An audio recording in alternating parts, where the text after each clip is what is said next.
ரிலீஸ்க்கு கிட்டத்தட்ட 20 நாள் 18 நாள்னு சொல்லலாம். இந்தியன் 2 திரைப்படம் தயாராக இருக்கு. ஜூலை 12ஆம் தேதி இந்த படம் வரப்போகுது. இந்த படத்தோட புக்கிங் அப்படிங்கிறது வெகு சில இடங்களில் மட்டும் ஓப்பன் ஆகிருக்கு. முக்கியமாக USA ப்ரீமியர் அங்கே எவ்வளோ புக் ஆகியிருக்கு, இது வரைக்கும் எவ்வளோ சேல்ஸ் நடந்திருக்கு அப்படிங்கிறத இந்த வீடியோவில் பார்க்க போகிறோம். அது மட்டும் இல்லாமல் இந்தியன் 2 திரைப்படத்தின் ட்ரெய்லர் நாளைக்கு ரிலீஸ் ஆக போகுது. அதைத் தொடர்ந்து நிறைய ப்ரொமோஷனல் ஆக்டிவிட்டீஸ், அந்த ப்ரொமோஷனல் ஆக்டிவிட்டீஸை பற்றி இந்த வீடியோவில் நான் உங்களுக்கு அப்டேட் பண்ணுறேன்.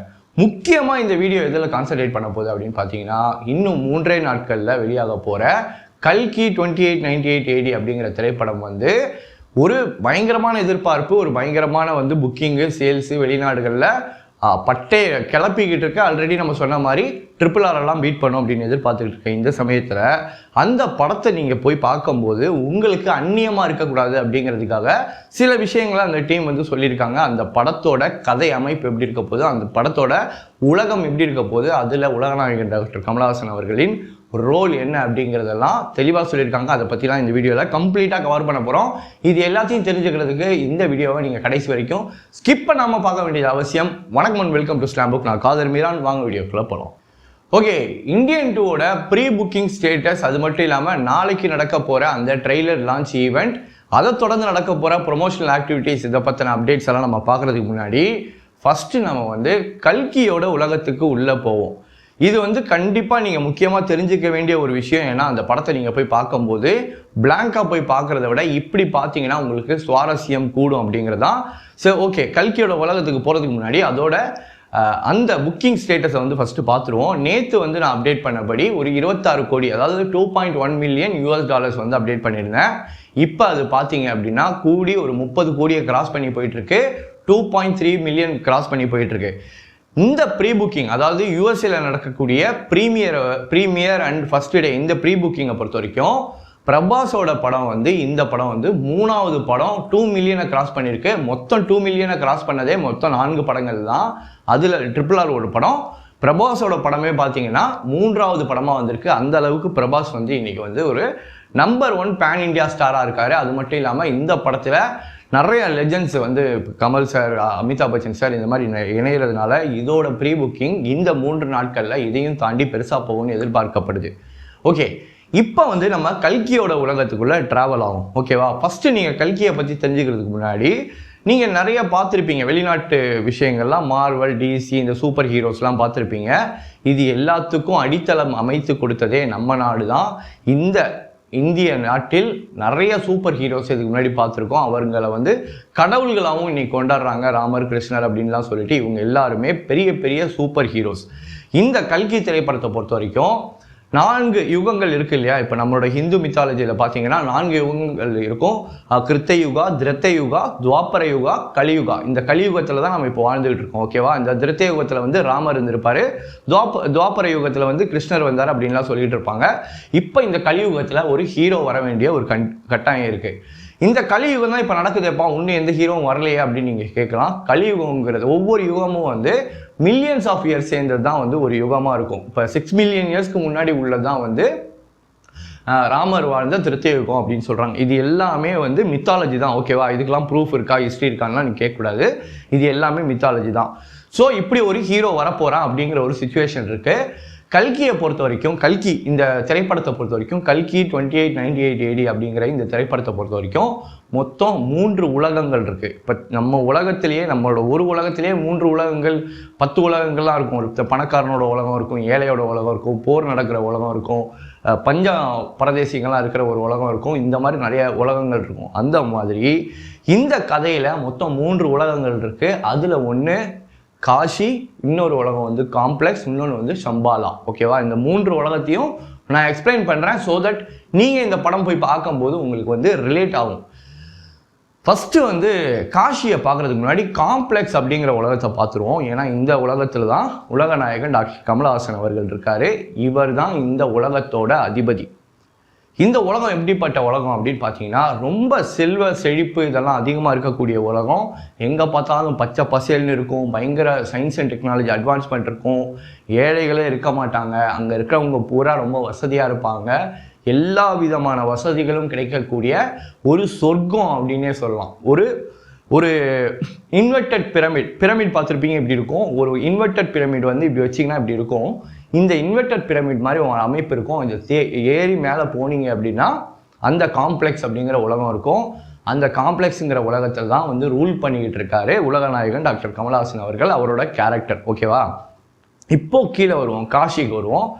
காஷிங்கிற உலகம் நார்மலாக நம்மெல்லாம் வாழக்கூடிய ஒரு உலகம். இந்த உலகத்தில் வந்து நிறைய தேவைகள் இருக்கும். தேவைகளை அடைய முடியாத அளவுக்கு வறுமை இருக்கும், கஷ்டம் இருக்கும், நல்லவன் இருப்பான், கெட்டவன் இருப்பான், கொலை இருக்கும், கொள்ளை இருக்கும், குழந்தைங்க இருப்பாங்க, இந்த மாதிரி நிறைய விஷயங்கள் இருக்கும். ஸோ இந்த உலகத்தில் தான் வந்து பார்த்தீங்கன்னா பிரபாஸ், அமிதாப் பச்சன், தீபிகா படுகோனே இவங்க எல்லோரும் வாழ்ந்துக்கிட்டு இருக்காங்க. இங்கே வந்து பிரபாஸ் வந்து காசுக்காக வேலை செய்கிறவரா ஒரு பவுண்டி ஹண்டராக இருக்கார். ஸோ அவர் வந்து தீபிகாவோட குழந்தைய வந்து கொலை பண்ணுறதுக்கு வராரு காசுக்காக.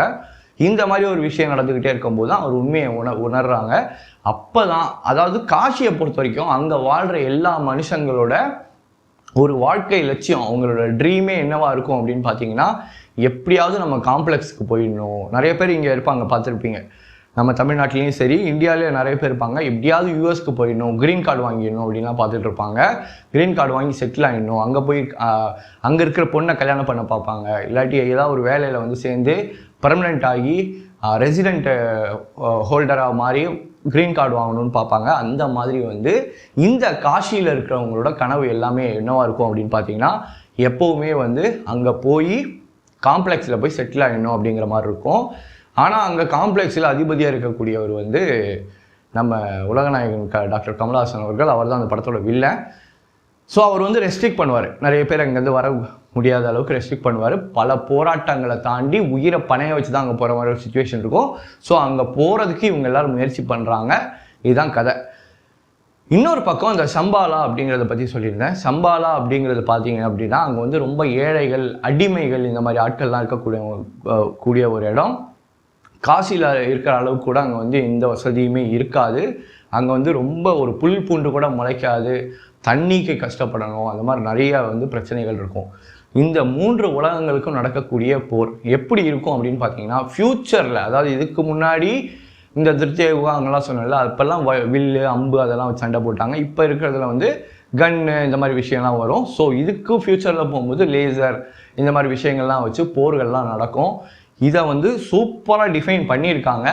ஸோ 27ஆம் தேதி இந்த படத்தை முடிஞ்ச அளவுக்கு முதல் ஷோ, முதல் காட்சி, முதல் நாளே போய் பார்த்துட்டு வந்து உங்களுக்கு அதை பற்றின டீட்டெயில்டு ரிவ்யூ கொடுக்குறேன் நாளைக்கு நம்ம சேனலில் வந்து. ஸோ இதுதான் ஓகேவா, இதுதான் நீங்கள் வந்து ப்ரிப்பேர் ஆகிக்கணும். கல்கிங்கிறது போது என்னப்பா அது ரொம்ப டிஃப்ரெண்ட்டாக இருக்குது அப்படின்னு நினைக்க வேணாம். இதுதான் நம்ம உலகம் தான். அது நம்ம உலகத்திலே இப்படி ஏழை பணக்காரர் இருக்க ஒரு இடம், ஒரு ஏழைகள் ரொம்ப ஸ்லேவ்ஸு இவங்கெல்லாம் இருக்கக்கூடிய ஆஃப்ரிக்கா மாதிரி இடம், அப்புறம் வந்து ரொம்ப பணக்காரங்க இருக்க ஒரு இடம், ரொம்ப மிடில் கிளாஸ் இருக்க ஒரு இடம், இப்படிலாம் இருக்கும்ல, அந்த மாதிரி ஒரு இடங்கள் தான். ஸோ ப்ரிப்பேர் ஆகிக்கோங்க. இப்போ நம்ம இந்தியன் 2க்குள்ளே போயிடுவோம். இந்தியன் 2வை பொறுத்த வரைக்கும் நாளைக்கு மும்பையில் வந்து ஒரு கிராண்ட் ட்ரெய்லர் லான்ச் ஈவெண்ட் நடக்க போகுது. இதில் யார் சீஃப் கெஸ்ட்டாக வரப்போகிறாங்கன்றது இது வரைக்கும் அப்டேட் ஆகலை. பெரிய ஈவெண்ட்டாக நடக்க போகுது. முக்கியமாக இந்தியன் 2ங்கிறத விட ஹிந்துஸ்தானி 2 இதை குறி வச்சு தான் வந்து இந்த ட்ரெய்லர் லான்ச் ஈவெண்ட் நடக்க போகுது. ஸோ சவுத்தை கவர் பண்ணியாச்சு, ஆடியோ லான்ச்சில் இங்கே சென்னை கவர் பண்ணியாச்சு, ட்ரெய்லரில் மும்பையை கவர் பண்ணியாச்சு. அடுத்தது பாரதி இடுக்கு ஹைதராபாத்தில் வந்து ஒரு ப்ரீ ரிலீஸ் ஈவெண்ட் ஒன்று பண்ண போகிறாங்க.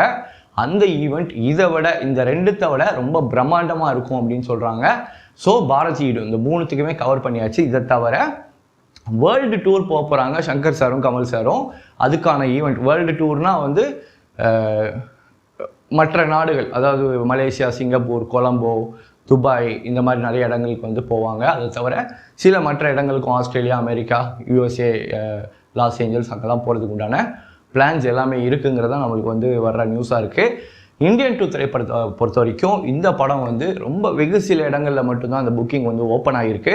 அந்த புக்கிங் ஓப்பன் ஆனதில் என்ன அப்படின்னு பார்த்தீங்கன்னா, நேற்று நம்ம அப்டேட் பண்ணியிருந்தோம் ஒரு 6-7 லட்சம் அப்படின்னு சொல்லிட்டு. அதாவது இது வந்து நான் சொல்கிறது வந்து டே 1 கிடையாது, ப்ரீமியருக்கு ஒரே ஒரு ஷோ போடுவாங்க.